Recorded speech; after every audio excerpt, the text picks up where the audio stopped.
Pak Edi, apakah kemudian dari pihak Unsut apabila misalnya ada mahasiswa ataupun orang tua yang merasa pernah dimintai uang di luar dari kewajibannya UKT dan juga IP, apakah kemudian Unsut akan membuka mekanisme pengaduan khusus misalnya? Iya, tentu kita akan menerima segala aduan ya. Bahkan tadi ketika sore tadi mahasiswa menyampaikan aspirasinya di depan PLT Rektor, jadi per kemarin tanggal 23 sudah ditunjuk PLT Rektor. Pak Rektor menjamin bahwa Unsut akan membuka diri ya, akan menampung semua keluhan-keluhan, persoalan-persoalan, dan tentu barangkali salah satunya adalah jika ada yang merasa dirugikan, diperas dan lain sebagainya dalam persoalan penerimaan mahasiswa baru ini. Oke, Pak, mengenai bahwa ada 73 dari 245 kursi yang diduga kemudian diperjualbelikan, apakah kemudian ada tindakankah dari pihak Unsut terhadap ke-73 kursi ini? Tentu kita akan menunggu nanti penyidikan yang dilakukan oleh KPK ya, karena ini juga perlu diperjelas ya, dari 245 itu kuota yang mana gitu ya, karena 245 itu mungkin satu fakultas ya, kan kemarin dari Pak Direktur Penyidikan KPK menyebut angka 245, karena kalau total jumlah mahasiswa yang masuk lewat jalur mandiri, SPMB mandiri itu lebih dari 3.000. Kuota kita kan 30% untuk SPMB mandiri ya, dari hampir 10.000 itu 3.000-an sendiri. Terus kemudian ada angka 73 itu yang diindikasikan dijual misalnya. Tentu kita akan menunggu hasil penyidikan ya. Kalau kemudian ditemukan fakta-fakta yang kuat, terindikasi ada penyimpangan, itu ya tentu nanti akan ada tindakan secara akademik dari unsur. Oke, baik. Pak Budi, artinya dari pihak KPK dan juga pihak kampus Unsut ini koordinasinya seperti apa untuk kemudian melihat terang perkara ini?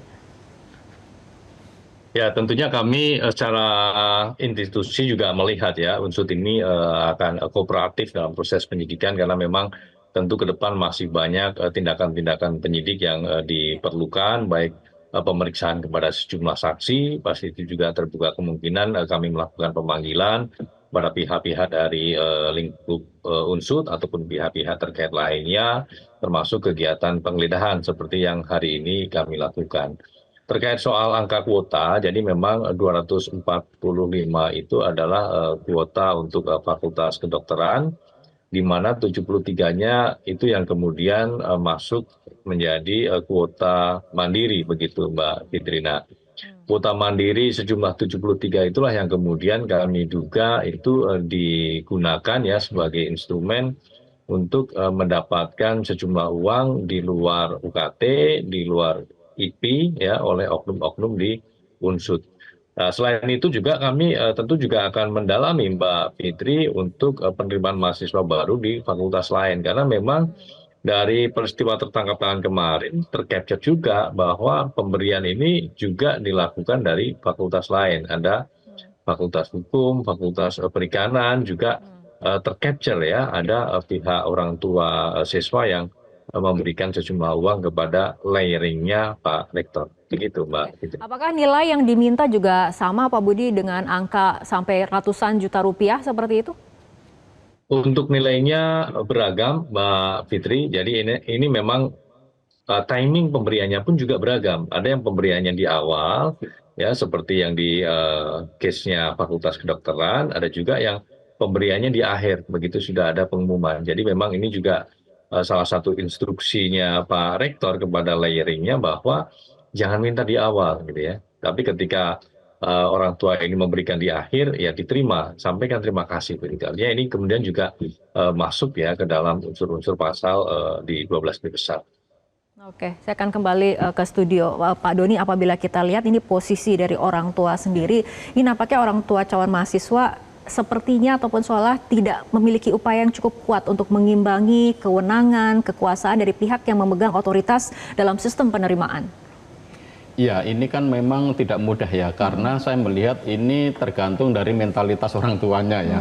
Sebenarnya dalam proses ini masyarakat, orang tua itu sebenarnya juga ikut andil, ikut ambil bagian di dalam proses yang saya katakan pengerusakan pendidikan tinggi ya. Karena kalau mereka taat hukum, taat aturan, harusnya yang dibayar ya UKT dan IP saja. Meskipun menurut saya UKT dan IP-nya masih sangat mahal, sehingga ini menjadi akses terhadap anak-anak dari keluarga miskin itu tidak bisa ke perguruan tinggi. Tetapi masalah mentalitas orang tua yang punya gengsi bahwa anaknya masuk fakultas kedokteran, universitas negeri, itu masih ada di masyarakat gitu ya, sehingga apapun akan dilakukan untuk bisa anaknya masuk di sana. Dan sebenarnya mentalitas seperti ini kalau kita lihat Mbak Fitri itu bukan hanya di perguruan tinggi saja. Di pendidikan dasar sama, ketika mau masuk SD negeri, kadang-kadang sudah ada uang bangku. Nanti dari SD negeri supaya masuk SMP favorit, dia juga mungkin memberi gratifikasi kepada guru supaya nilainya diperbaiki, lalu kemudian masuk ke SMP. Dari SMP yang favorit, dia akan masuk ke SMA favorit. Kenapa? Karena jalur undangannya itu sangat besar. SMA favorit itu bisa hampir 20% dari seluruh total. Dan sistem kita dengan aturan dari Permendikbudsaintek nomor 48 itu, jalur undangan atau jalur prestasi itu kuotanya 20% dan hampir 50% berdasarkan nilai rapot. Dan di panitia misalkan UTBK di pendidikan tinggi dan juga kami di Kementerian Pendidikan Dasar, di Badan Standar dan Akreditasi Nasional, kami mendapatkan data bahwa nilai rapot untuk anak-anak kelas 12 yang masuk ke perguruan tinggi itu sudah sangat timpang karena hampir rata-rata itu 90 sampai 100. Itu yang dipakai 50% untuk jalur undangan. Yang lainnya mungkin jalur prestasinya itu tergantung dari rektornya itu sendiri atau kebijakan perguruan tinggi. Jadi menurut saya ketika ada fenomena seperti ini yang menjadi fokus sebenarnya adalah persoalan dari mentalitas orang tua yang dengan mudahnya justru tidak menunjukkan proses pendidikan yang baik. Dan anak-anaknya akhirnya jadi terbiasa, wah orang tua saya nyogok, orang tua saya gratifikasi, akhirnya dia menjadi pola perilakunya menjadi normal.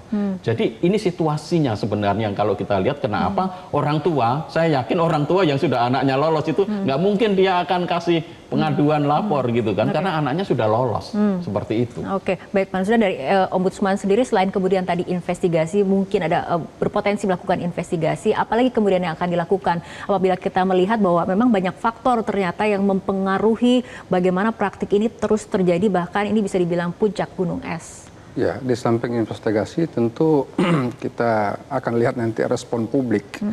Dalam hal ini kita akan buka kanal pengaduan. Ombudsman akan menyebarkan secara nasional di kantor pusat dan ke 34 kantor perwakilan terhadap korban atau yang mengadu, karena ini adalah hak publik. Yang jadi kedua, pihak yang merasa dirugikan akan bisa mengadu kepada Ombudsman. Nah, yang paling esensial di sini adalah kita kembali kepada persoalan mendasar, bahwa ini adalah tanggung jawab negara. Karena ini bicara sistem, ini perguruan tinggi, sistem pendidikan tinggi kita mau seperti apa? Artinya ini lagi-lagi kita balik ke belakang untuk menerjemahkan bagaimana tata kelola dan tanggung jawab Kementerian Tinggi Sains dan Teknologi terhadap perguruan tinggi dalam persoalan ini dan ke depan. Tentu kalau kita bicara tata kelola, bagaimana hak publik, yang kedua bahwa menjamin proses tidak terjadi diskriminasi, bahwa punya hak ini kan itu yang penting. Nah sekali lagi Ombudsman akan selalu membuka untuk memastikan bahwa Ombudsman sebagai jembatan antara negara dengan rakyat. Sekali lagi kita memohon kepada teman-teman yang diberikan amanah sebagai penyelenggara pelayanan publik siapapun, termasuk rektor dan jenisnya, bahwa meyakinkan bahwa negara itu hadir apabila kita memberikan pelayanan yang baik. Jelajahi cara baru mendapatkan informasi. Download Metro TV Extend sekarang.